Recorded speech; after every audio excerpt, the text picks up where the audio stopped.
Listen.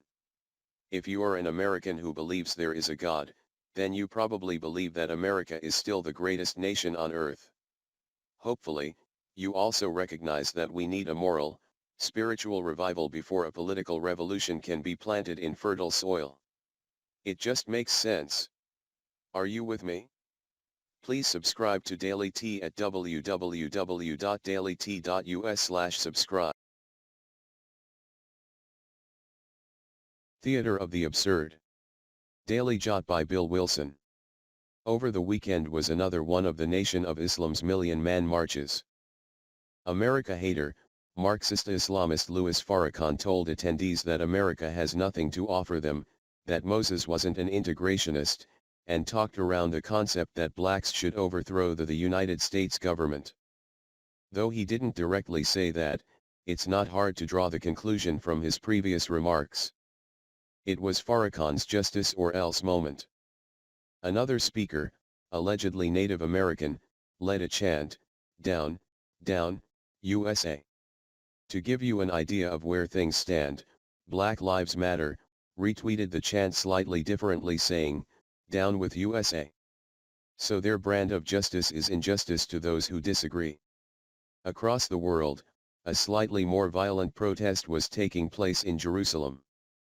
Emboldened by the Islamic State, the United States president's Iran nuclear deal and Russia's actions to boost the Syrian dictatorship of Bashar Assad, Arab terrorists are escalating their call for justice against Israel. And much like the reporting on the Farrakhan event, the media slanted its coverage in favor of those wanting to mete out injustice in the name of justice. Terrorists had started the current unrest with what the media called stabbings and other small-scale attacks by individuals, and it has escalated into police and military intervention. Each police action gives the terrorists more justification to try to maim and kill Israeli citizens. There is a common denominator in all this injustice in the name of justice. It's called Islam. No other political religious system on earth gets a greater pass in the news media, or from governments, than Islam.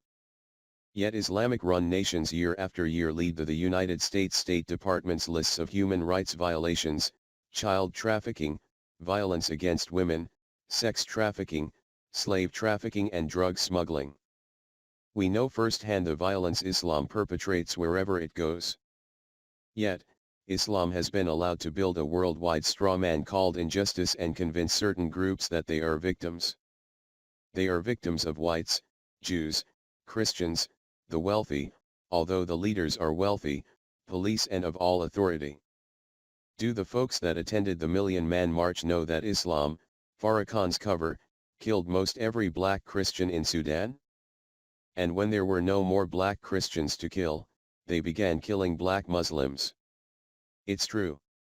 In a 2011 speech to the United Nations, Israel's Prime Minister referred to the United Nations catering to Islam as the theater of the absurd.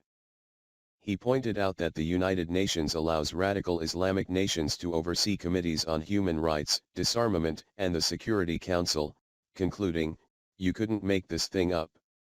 This is the consequence of nations not obeying God's word, as written in Isaiah 59:14, and justice is turned back, and righteousness stands afar off, for truth is fallen in the street, and equity cannot enter.